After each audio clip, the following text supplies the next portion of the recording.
Ever heard voices through the static? What if one called your name and she'd been dead for 30 years? Welcome to the caller in the pines. I always thought the loneliest sound in the world was the wind in the trees. That's before I heard her voice. Out here, in the pines of Olympic National Park, winter wraps the land in a hush that feels almost reverent. My station Echo 9, is 12 miles from the nearest town, and even that's barely a blip on the map.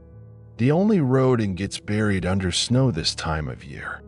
For 3 months, I don't see another soul unless I hike into range. Most don't bother. Neither do I doubt the solitude used to be unbearable. Now, I crave it. I came out here 3 years ago after I left the service. Army, Communications Unit, Afghanistan. My last tour ended with too many voices I couldn't save. People talk about PTSD like it's all about flashbacks and night terrors. But for me, it's just silence. Deafening, heavy silence, where I should have heard someone call out. Where I should have answered "Oh, I sit with that silence every day, until the night the radio came alive." It was December 4th. The storm warning had been climbing all week. The kind of snow system that crushes trees and wipes roads off the map. I did my rounds early to check trail markers, secured the outbuildings, stacked the last of the firewood. I even made myself a cup of actual cocoa for once instead of the bitter instant coffee I usually run on. The air pressure dropped hard just after dusk. Static billed in my ears, like before a lightning strike. But there wasn't any lightning. Just clouds thick enough to smother God. I was stoking the stove when I heard IT.my emergency frequency popped on by itself. I froze. The old Motorola base unit only broadcasts when someone within 20 miles pings the repeater tower. And no one should have been out in this weather. The voice came through broken at first, glitchy, like it had been chewed through wires soaked in frost. Help? Anyone? I stepped over to the unit, leaning in. Station Echo 9 responding. "This is Ranger Ben Halpern. Identify yourself." The line hissed, then cleared. "He's waiting." Past the pine, the voice was female. Soft. Mid-30s, maybe. No distortion now. Just the calm, cold certainty of someone who wasn't afraid to speak the truth. Say again. "Don't go past the old pine. He's waiting." I waited. 5 minutes. 10. No follow-up transmission. The wind picked up outside, howling against the siding like a pack of wolves. I checked the signal log. No trace of a call. No ID tag. No timestamp. Like the message had never come through. I turned off the radio. Tried to shake it off. Probably some local kids messing with a ham set, I told myself. Happens more often than you'd think. Or maybe some old-timer with a busted transceiver hitting open repeaters by accident. Still, the phrasing, "He's waiting." Not someone. Not it. He. That night, I barely slept. I dreamed in static. The next morning, I went out to clear snow from the satellite dish and make sure no branches had crushed the fuel line to the generator. I found boot prints. Not mine. A single set, smaller than my foot. Narrow tread, leading from the tree line to the base of the repeater tower, then vanishing. Just stopped. Mid-step, like the snow swallowed her whole. I went back inside and turned on the base unit again. But that evening, the radio popped again, and this time she said my name. "Ben." "I know you hear me now." I didn't respond. I couldn't. My throat clenched tight, locked behind instincts I thought I'd buried with the uniform. You can still walk away. Most can't. But if you cross the old pine, a pause, then we'll talk proper. That was the first night I opened the file. The one the previous ranger left in the metal desk drawer. There's always a file. A man gets tired of being alone, he documents, even if no one reads it. Inside, half-filled trail reports, a few weather logs from '93, and one tabbed folder labeled Voss. I flipped it open. Photo, mid-30s woman, fair-haired, wide smile. Park volunteer. Lorna Voss. Last seen December 9th, 1995. Final radio transmission. It's not the cold that's killing me. I don't scare easily. Not anymore. But something about her picture, about the snow at her boots, frozen mid-step just like the prints outside, made me feel watched. I checked my own boots against the photo's tread pattern, identical. Back on the radio, I tried to call into main dispatch, just to confirm the repeaters were functioning normally. Deadline.no error message.no busy tone.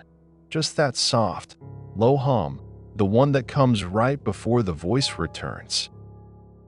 And she always comes back. Ben, it's been 30 years. The snow didn't stop. By the second day, it was thigh-deep, hacking in against the station windows like something trying to get in. The generator was holding, but the signal booster flickered on and off like a candle in a vacuum. I'd been through blizzards before, but this one felt deliberate. I went out at dawn to check the perimeter. Same as always, tree lean, fire road, tower, outbuildings. But this time I brought the old field radio with me, the kind with the metal casing and cracked leather strap.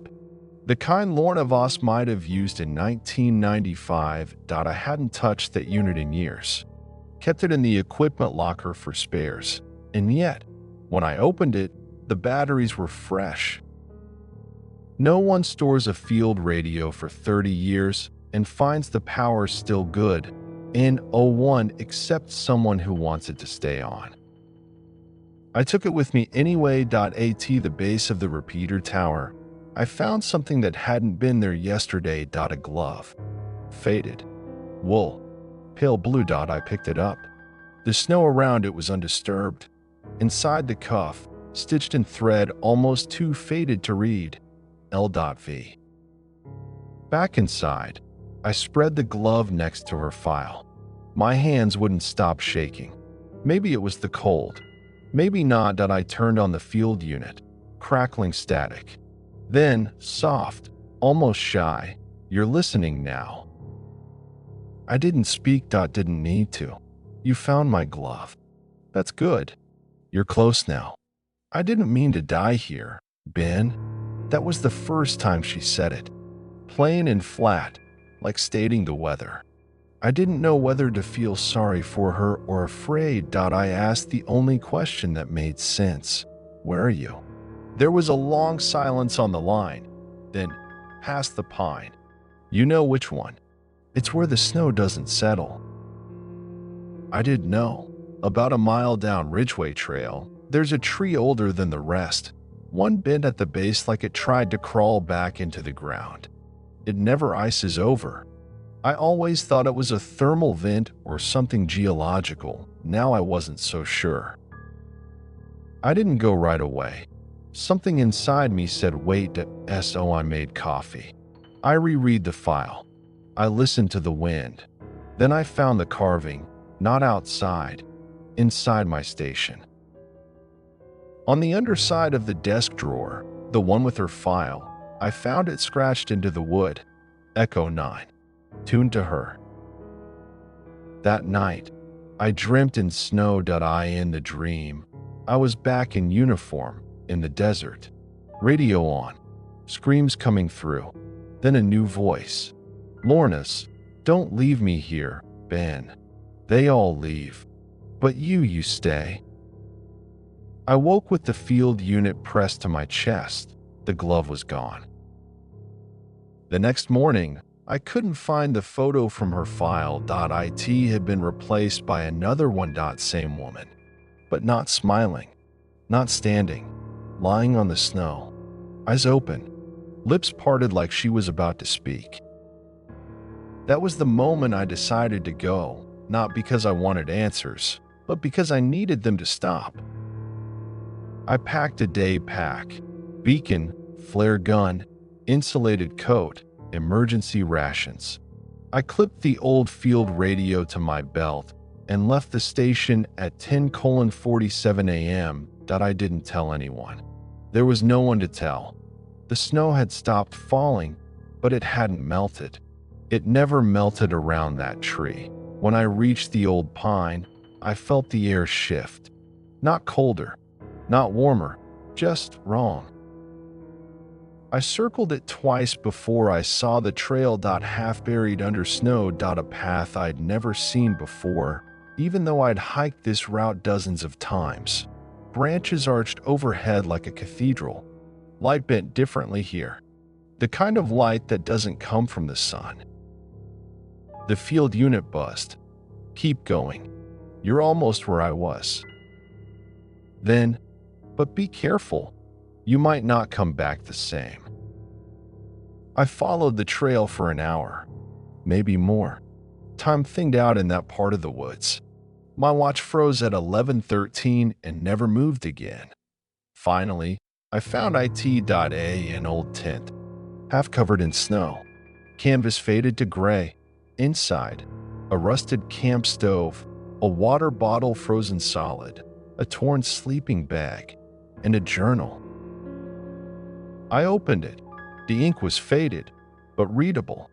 The last entry, December 9th, 1995. It's not the cold. It's the voice. It calls in my own tone now. If anyone finds this, don't answer. Don't speak. Don't let her know your name.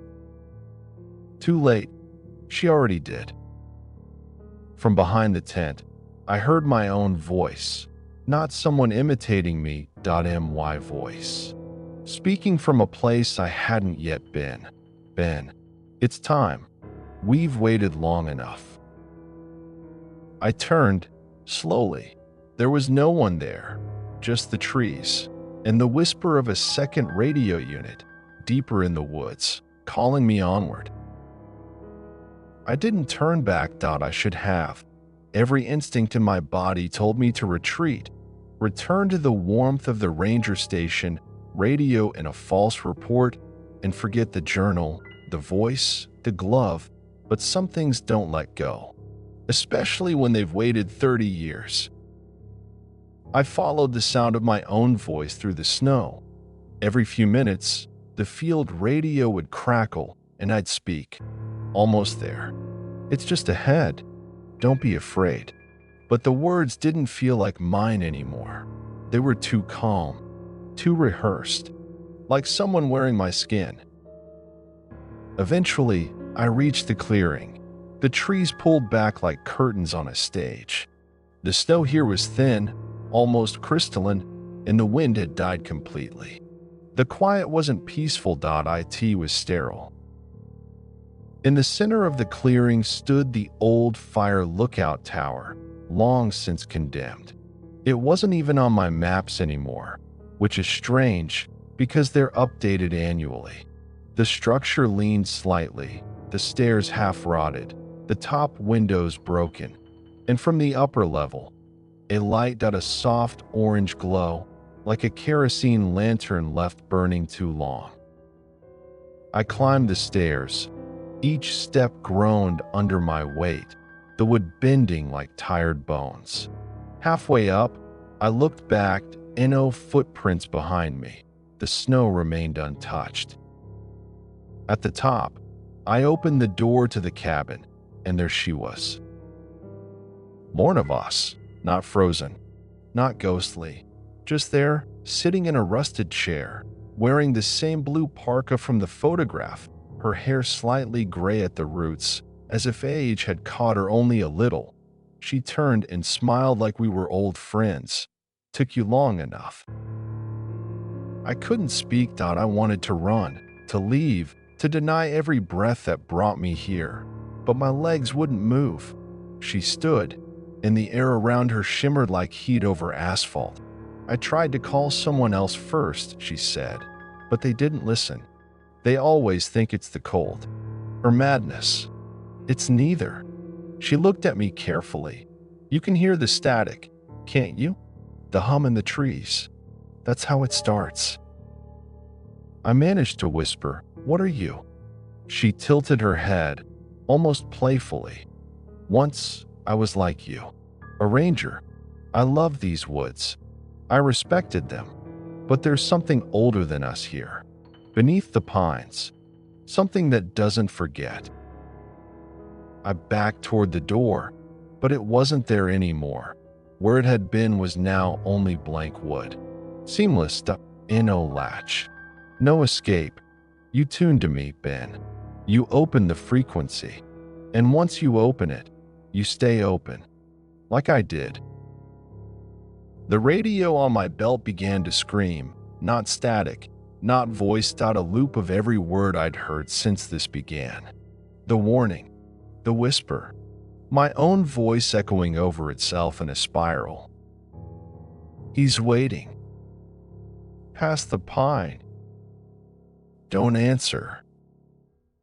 Ben. Ben. Ben. It's not the cold. You stay. You stay. You stay. I ripped it off and hurled it across the room. It shattered, but the sound didn't stop. Lorna, or what looked like her, stepped forward. It's hungry, Ben. The thing in the snow. The one that lives between the signals. It speaks in our dead. It borrows their voices. You heard me because I'm what it wears when it calls. I wanted to deny her, but I remembered the boot prints, the photo that changed overnight. This wasn't a ghost. This was a mouth, and I had tuned in. Why me? I asked. Because you listen, she said softly. You know the weight of silence.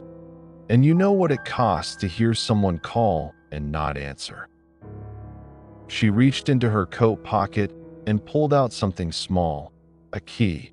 Metal, rusted, old-fashioned. It can be closed, Ben, but only from this side. She stepped forward, placed the key in my hand. If you turn it, the tower will collapse. The path will be lost again. The voice will sleep. I stared at the key, heavy in my palm, cold as bone. And what happens to you? She didn't smile. I'll finally stop calling. Behind her, the window began to shatter inward. Wind howled in, not from outside, but from below, from beneath the tower, from the roots of the forest. Something was climbing up the tower walls. Long, pale limbs. Black eyes. No mouth.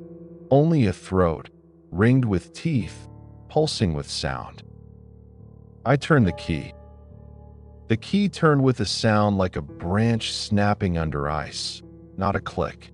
Not a mechanism, a scream. The tower shuddered. Wood groaned. Nails twisted loose.